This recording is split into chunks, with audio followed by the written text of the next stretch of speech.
Emanuela Orlandi, la joven que desapareció en el Vaticano. La distancia entre la Plaza Neboune, en Roma, y la Plaza de San Pedro, en la Ciudad del Vaticano, suma apenas 4 kilómetros, y es uno de los trayectos más seguros del mundo, con policías, carabineros y guardias suizos de mirada atenta a cualquier hecho extraño. Sin embargo, el 22 de junio de 1983, en ese mismo trayecto desapareció, para siempre, una adolescente de 15 años, hija de un funcionario del Vaticano, en el que aún hoy sigue siendo uno de los casos más oscuros de la Santa Sede. Emanuela Orlandi, la hija del empleado del Palacio Apostólico, y nacida el 14 de enero de 1968, cumpliría hoy 55 años. O quizás, como afirman algunos rumores, los cumpla en algún lugar del planeta donde designios venidos desde muy alto le dieron una nueva vida, con otra identidad y el impedimento de volver a comunicarse siquiera con sus padres y sus 4 hermanos. Aquel miércoles 22 de junio, a las 7:20 de la tarde, después de su clase de música en el Instituto Tommaso Ludovico da Vittoria, muy cerca de Plaza Neboune, Emanuela despidió de su amiga Raffaele Monzi en una parada de autobús. Raffaele volvía a su casa. Emanuela se quedó a esperar a su hermana Cristina para que la acompañara a una cita donde alguien la contrataría para que vendiera productos de belleza. Raffaela fue la última en verla. A partir de ese momento, el paradero de Emanuela se volvió un misterio aún no resuelto, que con el correr de los meses y los años se relacionó con la mafia romana, abusos sexuales en las más altas esferas de la Santa Sede, el terrorista turco Ali Akka, que por entonces estaba preso por haber atentado contra el Papa Karol Wojtyła, y el escándalo del Banco Ambrosiano, que había estallado apenas 4 días antes de la desaparición de Emanuela con la muerte del banquero Roberto Calvi. En los casi 40 años transcurridos desde la desaparición, se han ido sumando otros elementos de corte siniestro, desde tumbas vacías y supuestos restos encontrados, hasta la revelación de un documento del Vaticano que daba cuenta de transferencias de dinero a Inglaterra durante años para las necesidades de una enigmática mujer escondida allí, que podría ser Emanuela. Hubo además decenas de denuncias, pistas que no llevaron a ninguna parte, requerimientos a las autoridades vaticanas nunca respondidos y hasta una miniserie documental de Netflix, La chica del Vaticano, que el año pasado volvió a poner en primer plano el caso. Recientemente, y después de décadas de hermético silencio en la Santa Sede, el Papa Francisco ordenó al fiscal del Vaticano, Alessandro Didi, reabrir la investigación del caso de Emanuela, en base a la insistencia de la familia en las más altas instancias. Emanuela era la 4ª hija del matrimonio de Ercole Orlandi y María Pesano, quienes vivían dentro de los muros del Vaticano debido a que Ercole trabajaba como funcionario del Palacio Apostólico. Ella y sus hermanos, Natalina, Pietro, Federica y Cristina, crecieron en un antiguo departamento que estaba ubicado dentro de la ciudad-estado, lo que, según definió alguna vez su hermana Natalina, era como vivir en un pueblo pequeño, con la única diferencia de que a las 9 de la noche se cerraban las puertas. Además de asistir a la escuela, Emanuela quiso aprender música. A los 15 años, tocaba el piano, integraba un coro y había empezado a tocar la flauta. Asistir a las clases del Instituto Tommaso Ludovico da Vittoria era para ella una rutina que rara vez rompía. Además, aquel año había empezado a ensayar un espectáculo, en el que por primera vez tocaría en público su nueva pasión, la flauta traversa. La tarde del 22 de junio discutió con su hermano Pietro antes de salir. Emanuela le pidió que la acercara en el auto hasta el instituto. Pietro se negó porque tenía otros planes. Tuvimos una pelea, porque ella tenía esa lección de música. Hacía mucho calor y me negué a ir con ella porque tenía otro compromiso. Así que cerró la puerta y se fue. Ese es el recuerdo final que tengo, contó su hermano. Poco después de las 7 de la tarde, cuando terminó la clase, Emanuela acompañó a su amiga Raffaele a la parada. Antes, había llamado por teléfono a su hermana Cristina para contarle que, cuando iba hacia el instituto, se le había acercado un auto cuyo conductor le ofreció vender productos de belleza. Le pidió a Cristina que la acompañara a la cita. En el trayecto hasta la parada, le contó de la oferta a Raffaele. Me dijo que le habían ofrecido distribuir productos para una casa de cosméticos en un desfile de moda. Le habían prometido 375.000 liras por repartir unos folletos. Contaría después Rafaela a la familia de Emanuela y a la policía. A poca distancia de allí, Cristina esperaba a su hermana pequeña para ir juntas a la cita, pero Emanuela nunca llegó. Durante casi una hora la buscó por la zona, sin suerte, y a las 8:30 de la noche decidió volver a su casa. Cuando les contó a sus padres que no había encontrado a su hermana, se preocuparon, porque Emanuela demoraba en volver y a las 9 de la noche se cerrarían las puertas de la ciudad. Ercole salió a buscarla con el auto, pero tampoco pudo encontrarla. Desesperado, fue hasta la comisaría de Trevi, que correspondía al área donde estaba el Instituto de Música, para denunciar que su hija había desaparecido. No le quisieron tomar la denuncia. Esgrimieron dos razones: había pasado poco tiempo y, además, no les correspondía porque Emanuela era una ciudadana vaticana y no italiana. A la mañana siguiente, Ercole y su hija Natalina presentaron la denuncia por la desaparición en la Inspección General de Seguridad Pública del Vaticano. Poco después surgió una posible pista. El guardia de tráfico Alfredo Sambuco y el agente de policía Bruno Bosco habían visto el día anterior a una muchacha que podía ser Emanuela, con un hombre que llevaba una bolsa publicitaria de Avon. Se encontraban junto a un coche BMW verde antiguo. La pista, sin embargo, se quedó ahí. El coche verde no aparecía por ningún lado y los policías no recordaban la matrícula. La familia decidió dar un paso por sí misma y publicó la foto de Emanuela en el periódico Il Tempo.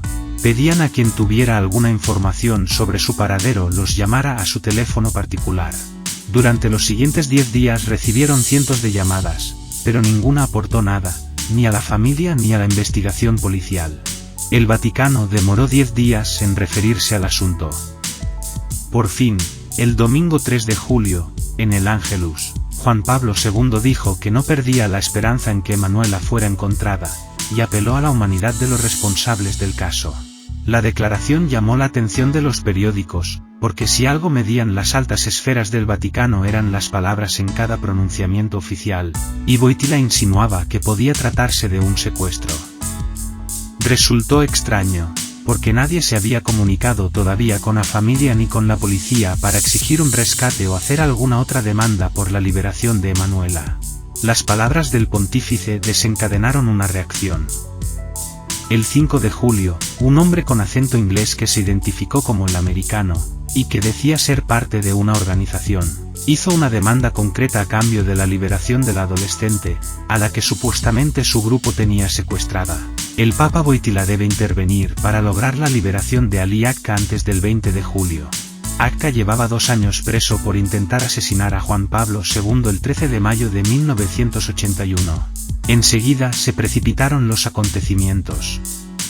El 7 de julio el Papa recibió a la familia Orlandi en una audiencia, pero lo único que pudo hacer fue consolarlos. Al día siguiente Akka anunció que se negaba a ser intercambiado por Emanuela y que los secuestradores debían liberar a la joven sin condiciones.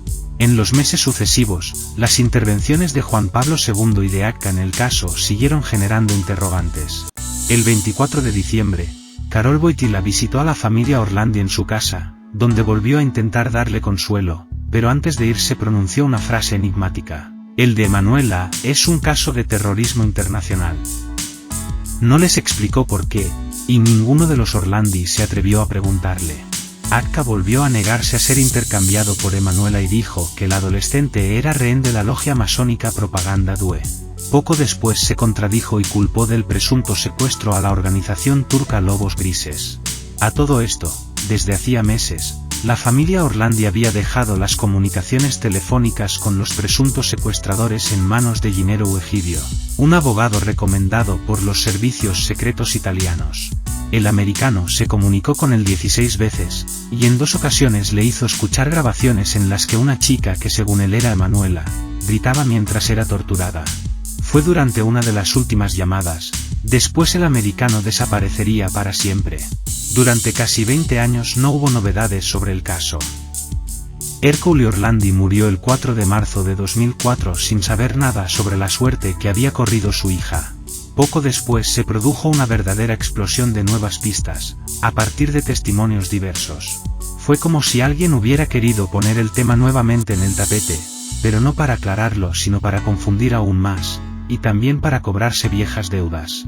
La primera en hablar fue una mujer llamada Sabrina Mignardi, que se presentó en 2006 en el programa de la televisión italiana Chi le ha visto, dedicado a la búsqueda de personas desaparecidas. Allí dijo que había sido amante de Enrico De Pedis, alias Renatino, jefe de la banda de la Magliana, como se conocía a la mafia de Roma. Frente a las cámaras, Mignardi dijo que De Pedis había sido el organizador del secuestro de Emanuela, y que ella había tenido retenida a la adolescente en su casa hasta que Renatino se la llevó para matarla y tirar su cuerpo en una mezcladora de cemento. Dijo también que el mafioso no había actuado por iniciativa propia sino bajo las órdenes del americano, a quien identificó como el arzobispo Paul Marcinques, involucrado en el escándalo del Banco Vaticano que le había costado la vida a Roberto Calvi. Al mismo tiempo, se conoció un informe de los servicios secretos italianos donde se sugería, en coincidencia con las afirmaciones de la mujer, que Marcinques podía ser el americano. Citada por la justicia, 3 años después, su testimonio permitió encontrar un sótano donde presuntamente estuvo secuestrada Emanuela. También se localizó el coche utilizado en el secuestro. Tanto De Pedis como Marcinques ya habían fallecido. Investigaciones independientes no relacionadas con la desaparición de Emanuela demostraron que una de las maniobras delictivas del Banco Vaticano consistía en lavar dinero de la mafia que le daba en efectivo Enrico De Pedis. También comprobaron que parte de ese dinero de la mafia fue utilizado por el Vaticano en los años 80 para financiar el grupo Solidaridad, liderado por Lech Walesa, en Polonia. En su declaración, Mignardi también había dicho que en una ocasión fue testigo de cómo Renatino entregaba 1.000 millones de liras al arzobispo. Según el hermano de Emanuela, Pietro, durante la investigación de la desaparición de Emanuela, la policía manejó la hipótesis de que cuando la mafia le reclamó a Marcinques el dinero que le había dado para lavar, el arzobispo no pudo devolverlo y que el secuestro de la adolescente, hija de un funcionario del Vaticano, era una represalia mafiosa. 3 años después de las declaraciones de Mignardi ante la justicia italiana, el exorcista del Vaticano Gabriele Amort afirmó que se trató de un caso de explotación sexual con el consiguiente homicidio poco después de la desaparición y ocultamiento del cadáver. Para sostener esa teoría, dijo que en el Vaticano se organizaban fiestas en las cuales estaba involucrado como reclutador de muchachas también un gendarme de la Santa Sede. Creo que Emanuela fue víctima de esto. No pudo aportar pruebas, pero en 2022, una amiga de Emanuela contó que poco antes de desaparecer la chica le había contado que estaba siendo molestada con intenciones sexuales por alguien cercano al Papa. Para entonces se habían sumado pistas que apuntaban que Emanuela podía estar viva, con otra identidad, oculta por el Vaticano. Las aportó el periodista italiano Emiliano Fittipaldi, quien en su libro Los impostores, asegura que tuvo acceso a un documento de la Santa Sede donde se revela que se pagaron 483 millones de liras para mantener alejada de su domicilio a la ciudadana Emanuela Orlandi, a la que habrían llevado a Londres, donde seguía residiendo. Según Fittipaldi, recibió el documento de 6 páginas escrito a máquina de un contacto, con todos los gastos que habría acarreado Emanuela entre 1983 y 1989. El periodista le adjudicó la autoría al jefe de la Administración del Patrimonio del Vaticano, Lorenzo Antonelli, que inmediatamente lo negó. Las noticias contenidas en el texto son falsas y sin fundamento alguno, aseguró. Para complicar más las cosas, en 2019, Pietro Orlandi recibió una carta anónima que contenía las fotos de una estatua y de una tumba del cementerio teutónico del Vaticano. Se trataba de la tumba del Ángel, donde había sido enterrada la princesa alemana Sofía de Hohenlohe-Waldenburg-Bartenstein, y de la lápida del lugar donde reposaban los restos de Carlota Federica de Mecklemburgo-Schwerin. El Vaticano autorizó que se abrieran las tumbas para comprobar si allí se encontraba el cadáver de Emanuela y la sorpresa fue doble. No solo no había vestigios de los restos de la adolescente desaparecida, sino que también faltaban los huesos de las 2 princesas que supuestamente estaban enterradas en ellas. Esa fue la última pista falsa. Según la agencia de noticias Antronos, el fiscal del Vaticano, Alessandro Didi, afirmó que todos los archivos, documentos, informes, información y testimonios relacionados con el caso serán reexaminados para no dejar piedra sin remover. Sin duda se abren nuevas esperanzas para la familia de Emanuela, que nunca abandonó su búsqueda. Tal vez, en el marco de esa investigación, El Papa también explique las razones por las que, en 2013, en la parroquia San Anna, afirmó: Emanuela está en el cielo.